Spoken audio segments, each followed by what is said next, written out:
வேண்டியதோர் ராஜதுரை பொம்மையின் காவலுக்கு நான் வர போறேனே, கட்டளகள் நானே இப்பத்தானே வந்தேனே.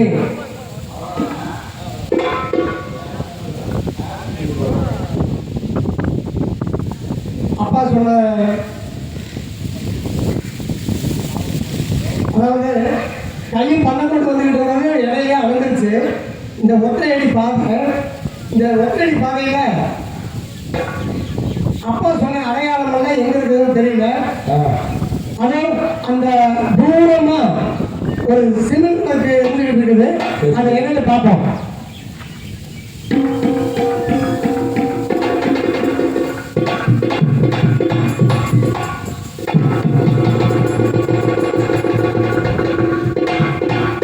ஒரு சிமெண்ட் பக்கத்துல புதுசையில சிமெண்ட் எழுதிட்டு இருக்குது. இப்பொழுது குடிசையில யார் இருக்கிறாய் என்னன்னு நமக்கு வந்து புரியல, தெரியல. அப்ப குடிசையில யார் இருக்கிறாங்கன்னு நம்ம எம்மா பொம்மி அப்படின்னு சொன்னோம்னா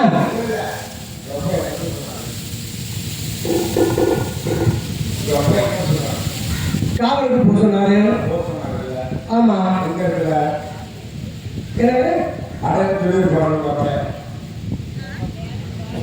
அதாவது புண்ணை மரத்தை கடியில போய் காவல் பார்க்க வேணும்னு சொல்லியிருக்காரு. ஆமா, அந்த புண்ணை மரத்தை கடியில நிறைய எச்சல் பேசிருக்கிறவங்க நிறைய கிடக்குது. இருக்குதா? இருக்குது குடிசை இருக்குதா?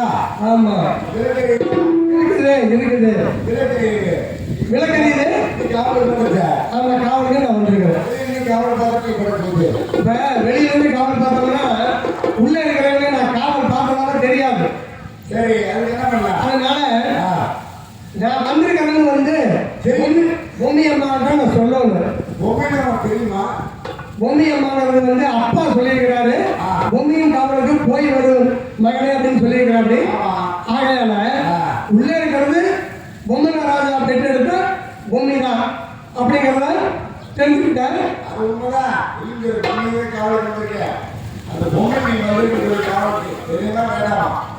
நான் வந்து பொம்மையினுடைய காவலுக்கு தான் வந்தேன். அப்ப வந்து அந்த அம்மா தெரியாது.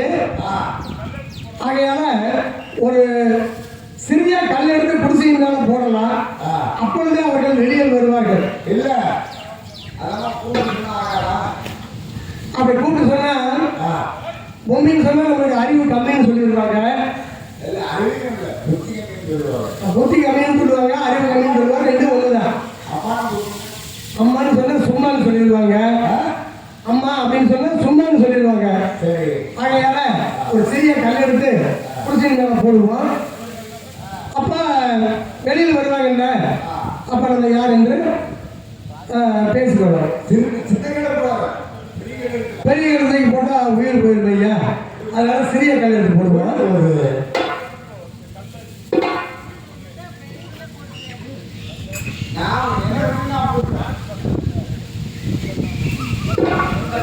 இந்த கல்லு எடுத்து போடுவோம். கல்லெல்லாம் மாணிக்க கண்ணாகுமா, கலையெல்லாம் கலைகள் சொல்லும் கலையாகுமா, சொல்லெல்லாம் தூய தமிழ் சொல்லாகுமா, சுவையெல்லாம் இதழ்கள் சிந்தும் சுவையாகுமா,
உடனே வெளியில வந்தோடனே அந்த மின்னலை போல பளிச்சுன்னு தெரியுது.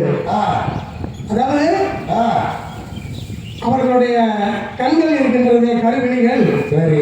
அதாவது திராட்சை பழம் போல அவர்களுடைய உடல் இருக்கிறது, செவ்வாழை இதழ் போல அவர்களுடைய கண்ணம் இருக்கின்றது, ஆப்பிள் திராட்சை இதெல்லாம் சேர்த்து வைத்தா போல இருக்கின்றது. ஆகையால் அவர்களை வர்ணிக்க வார்த்தைகளே இல்லை. அப்படி இருக்கையிலே நிலவு ஒரு பெண்ணாகி உணவுகின்ற அளவோ நீரலைகள் இடம் மாறி நீந்துகின்ற குழலோ நீந்துகின்ற குழலோ நிலவு ஒரு பெண்ணாகி உணவுகின்ற அளவோ நீரலைகள் இடம் மாறி நீந்துகின்ற குழலோ நீந்துகின்ற குழலோ மயக்குகின்ற விழியோ மாதுளையும் பூ போலே மயக்குகின்ற விழியோ மாநிலமும் நீனிடமும் மயக்குகின்ற விழியோ நிலவு பெண்ணாகி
பசுந்தலை போல் வலைக்கரமும் தேந்தடியை இருபுறமும் தாங்கி வரும் பூங்கொடியே ஆழ்கடலின் சங்காக நீர்கலந்து அமைந்தவளோ ஆழ்கடலின் சங்காக நீர்கலந்து அமைந்தவளோ யானை செய்யும் மொழியாக வாய்மைகளால் பறந்தவளோ நிலவு ஒரு பெண்ணாகி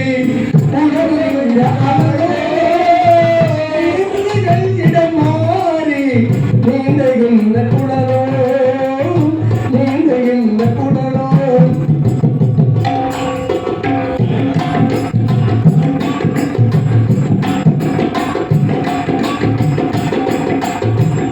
சந்தனின் பொறி எடுத்து சந்தனத்தின் உயிர் கொடுத்து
அதாவது அது எவ்வளவோ அழகே வர்ணிக்கிறதுக்கு வாய்ப்பில்லை.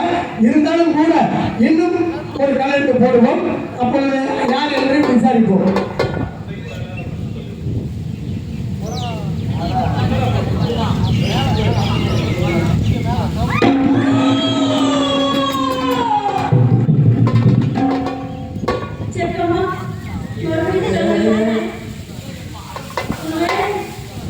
யாராவது ஒழிஞ்சு கண் போடுவீங்களோ